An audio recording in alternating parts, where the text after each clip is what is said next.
Hey everybody, it's Georgia Weedman, author of Penetration Testing, a hands-on introduction to hacking, and your instructor for this accompanying lab.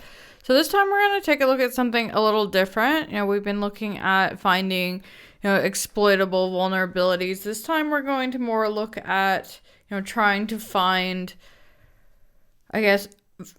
really the only way to put it is we're going to find valid usernames that we might be able to use for, say, potentially phishing attacks, or we could use them for, dictionary attacks and other password attacks, which we will look at further on in the course.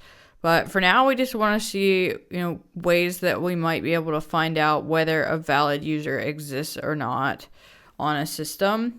So we're going to take a look at this particular lab.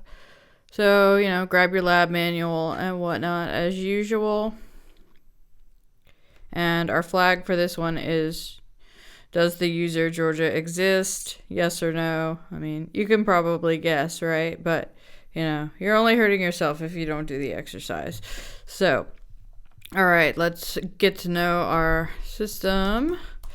We have, again, your IP address is going to be different than mine. And so this one is the typical one that we've seen a lot, that the target is going to be .3 and we're .2.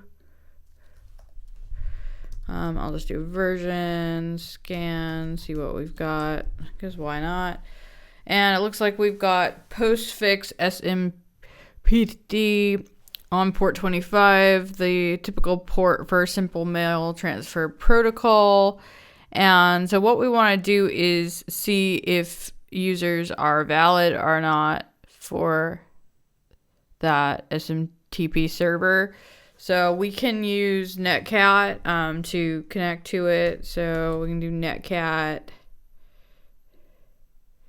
I'll make it verbose because why not? Connect to .3 and port 25. And, you can Google different verbs for, how to talk to a mail server. In particular, what we're interested in here for this exercise is the VRFY verb, VRFY. So this may or may not be on different mail servers, depending on, what you run into.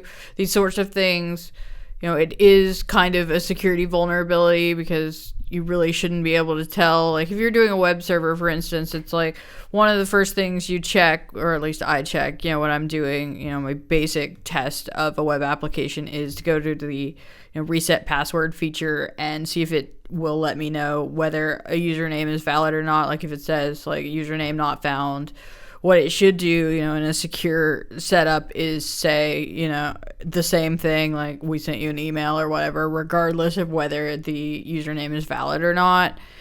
So people cannot enumerate valid usernames. So it should be the same, it would be a security finding, if this is on, because you shouldn't be able to validate, whether usernames are valid or not, because then they can be used as, the jumping off point either for phishing or for password attacks later on.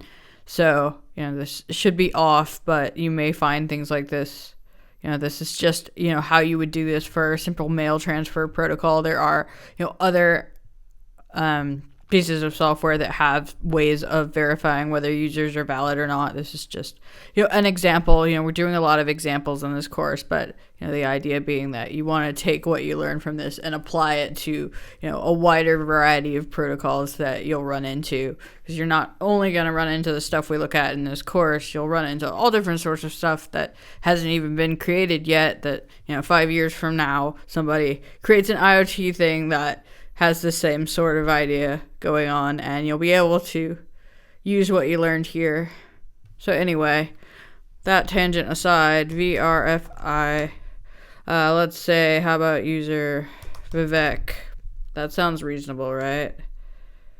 Vivek is not a user on this box. Well, since he owns the whole company, he should be a user on everything, but I guess I don't get to make that determination.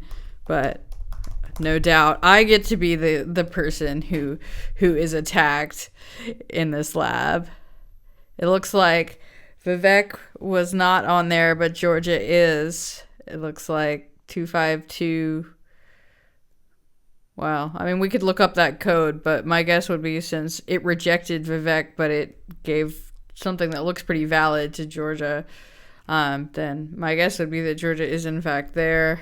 We could just put in another one.